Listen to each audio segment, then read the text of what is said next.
All right, hello everyone. Welcome to this first real mini lesson for VEX. So today we are going to be covering bracing, boxing, and supporting. So let's get into it. So for today's agenda, we're going to go over four main things. So we have basic structural support strategies, which is about how we want to support mechanisms usually, like what kind of bracing do we use, how many points of support do we want to use, that kind of stuff.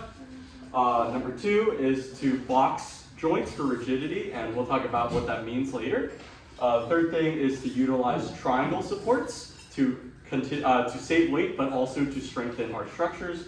And number four is to use different materials to do these supports. For example, L channels, standoffs, collars, steel axles, etc. So let's get into it.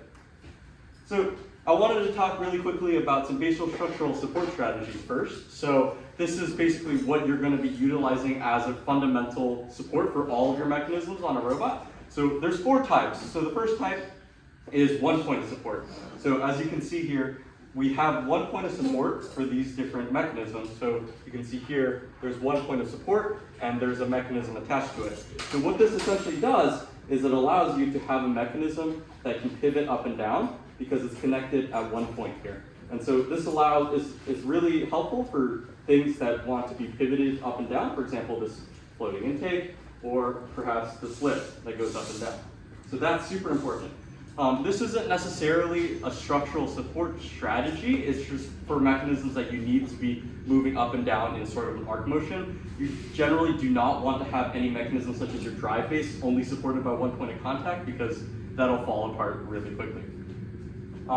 The second structural support strategy is 2 points of contact. So I couldn't find any pictures for this because nobody ever does 2 points of contact, but here's a GIF that I made of a CAD model showing 2 points of contact. So we have our primary sort of rigid body here. We have 2 points of contact here connecting to the C channel. And as you can see in this demonstration, it's not really a great way to support your C channel to this because you can see that it rotates and it also moves around in a circle. And so this system is not widely used. The third structural support strategy is basically a plate. And what this is essentially is to have sort of two sets of parallel lines. So you kind of make a box. And so you can see here on our mechanism here, you can also see here, we generally have supports for our mechanisms. You can see 4 points of support. 1, 2, 3, 4. You can see the standoff coming across. And that makes it square. And because a lot of the structural supports that we're presented with, so standoffs, C channels, L channels, all fit with really well in like perpendicular sort of relationships. So when you have these sort of boxy structures, it allows your mechanism to be supported really strongly. And so you can see here, here's an example of a drive base being braced correctly. So you can see there's the drive channels here, and you have these C channel cross braces that help us connect and make sort of a square. And that really contributes to structural support as opposed to if you only have one C channel coming across, and so your drive can start bending. And like I touched upon earlier, here's our lift structure. You can see it employs 4 points as a support strategy, and we can see that it is pretty rigid here. The last most sturdy support strategy is essentially something like this. So we have 4 points that make a plane, but to sort of extend it into the third dimension to make sure it doesn't wobble forward and back, we want to add a third sort of dimension to it. So we can see that we have our 4 points of contact here, but we also have 2 additional points that make another box here. And that allows us to essentially outline sort of a rectangular prism, and that allows it to be as strong as possible in all dimensions. So if you push it this way, you can see that these prevent it from swishing this way. Same thing in all the other dimensions. So that is really important. So when you're building something very sturdy, for example, your drive base, like here, you can see that a lot of these structural support, you have 6 points of contact, right? You have these cross braces here, you have these side braces, and you can see that there's also elevated C channels across. So that is a really good way of making sure that your mechanism stays sturdy. So I encourage all mechanisms that you build, either use 4 points at least, or 6 points if it's really supporting the rest of your robot, for example, your drive base. So I wanted to do a quick demonstration on what boxing is. Does anyone know what boxing is? Just off the top of your head? Okay, cool. So I'm going to do a quick demonstration. So I have the C channel here, and I have the screw, and I want to, for example, tighten it, right? So if I tighten this, we can see that, okay, we have the screw that is through here, right? But what if I accidentally keep going? What do you think will happen? It'll start bending. Yeah, so if I keep going, this is just a scrap piece of C channel, so don't worry. You start seeing that this stuff happens. See how it's like this? So that, I think you guys can all tell, is not a great thing to have on your robot. If you have C channels that are bent like this, it not only makes it harder to build, it makes it harder to keep your robot straight. So if you're trying to attach something here and you see it's bent, then it's really hard to keep it upright and to attach it and to make sure everything is still in perpendicular sort of orientations. So a really good way to solve this problem is through boxing. So here is an example from our last year bot for over-under. And so this is sort of a boxing structure that we utilize to ensure that stuff like this doesn't happen. So first of all, this stuff is mainly utilized when you need to put screws through multiple C channels that are on top of each other. So here's a really good example here. You can see the C channel is directly on top of here, and you want to connect the two.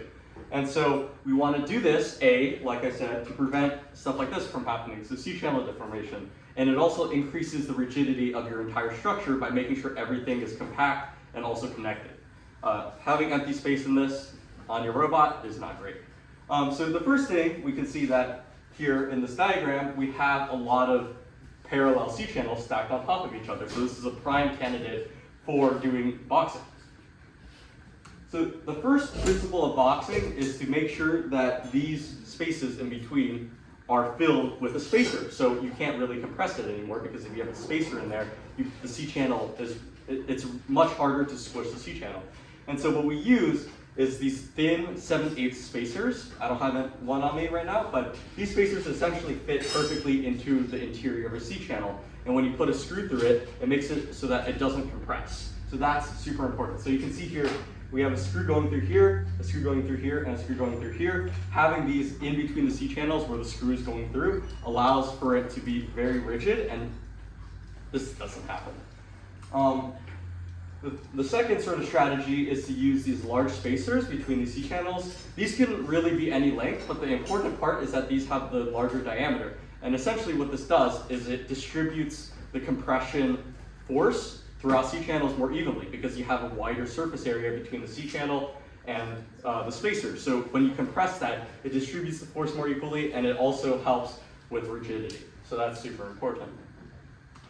Number 4 is to use standoffs when you can't put a screw through. So the longest legal length for a screw in VEX is 2.5 inches. But we see here that this distance from up here all the way down here is 3.5. So we can't put a screw through that entire thing. We can't put a nut on the bottom and have a screw going through that. That's not legal. So what we do is we use a standoff. So a standoff, we know, is like one of those metal spacers-ish. They're threaded. You can put screws through them. And essentially, instead of having a screw going through all the way and putting a nut at the end, we can see we have a screw going this way and a screw going this way, and they thread together, and it holds the entire mechanism together without having the need for a nut or a bolt.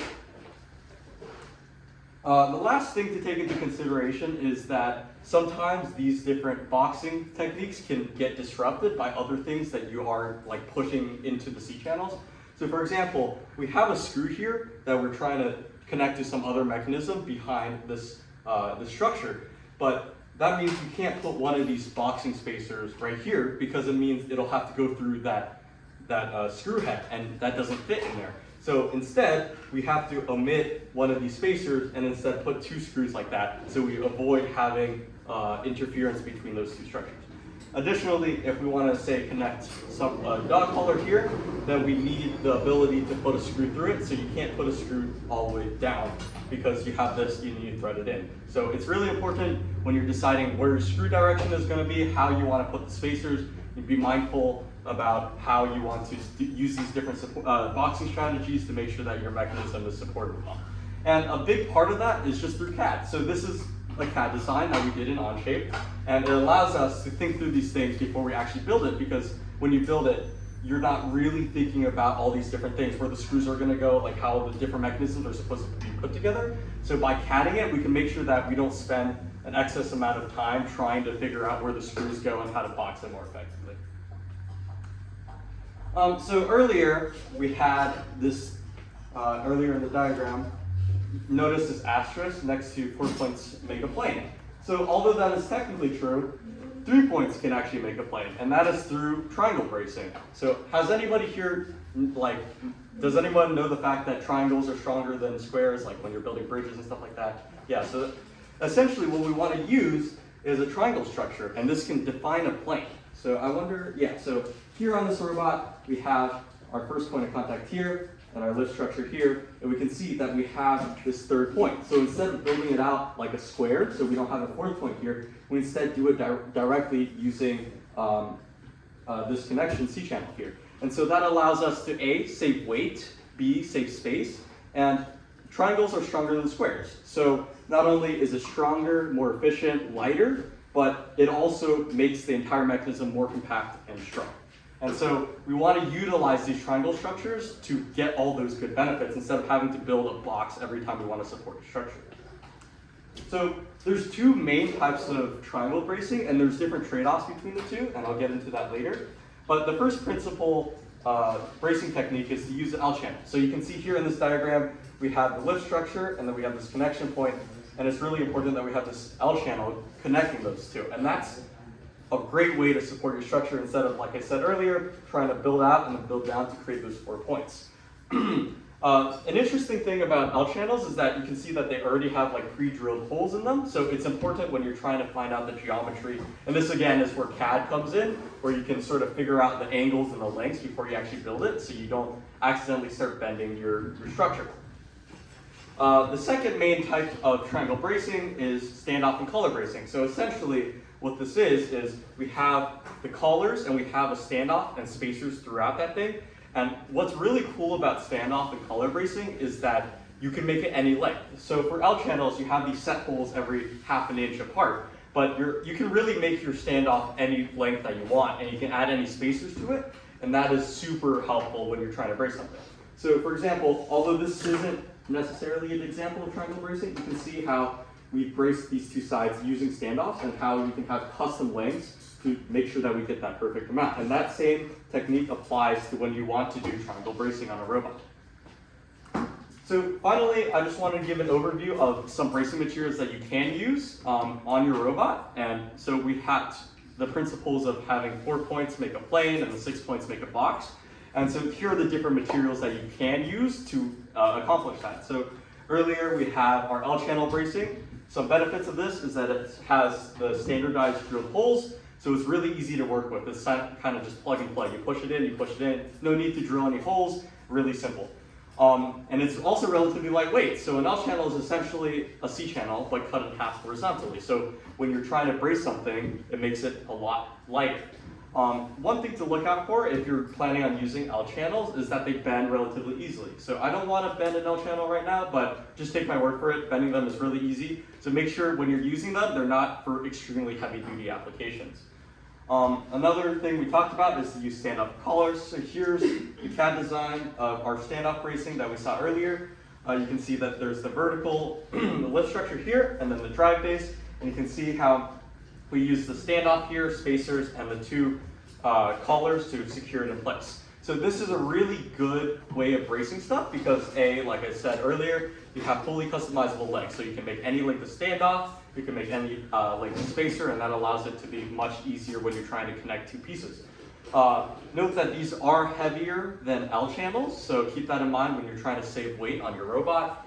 And these standoffs are also really hard to bend, at least compared to L channels.